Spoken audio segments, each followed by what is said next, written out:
Pois, home, francamente, a exhumación de hoxe, benvida seña, pero chega tarde, e desde logo era necesaria, pero é insuficiente.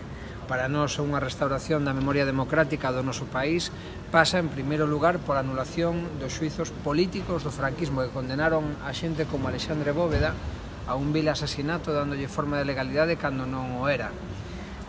Nos pensamos que a exhumación está ben, pero habería que exhumar a xente de todas as fosas, de todas as cunetas do noso país, que son aínda miles, os que están esperando as súas familias, como a familia de Franco, a que o Estado lle lo entregue, para que podan enterralos con dignidade.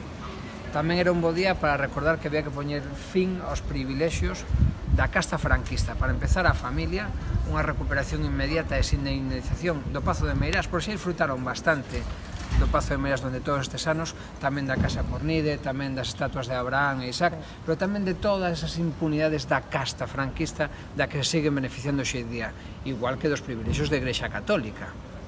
Unha educación que ven consagrada como consecuencia do momento franquista que viviron previamente e que non ten parangón en toda Europa. E por último, algo que ten moitísima importancia tamén, ainda que a veces non se fala o suficiente: os bebés roubados durante a dictadura. É necesario que se podan investigar para poñer en contacto as familias de orixe con eses bebés roubados para que podan recuperar, se non todo, polo menos unha parte da súa propia historia e da súa propia vida. Eso serían as bases para atender unha emerxencia democrática para poñer punto e final á dictadura. Agardemos que ose sexa o inicio do fin da impunidade, non? Que aínda está patente.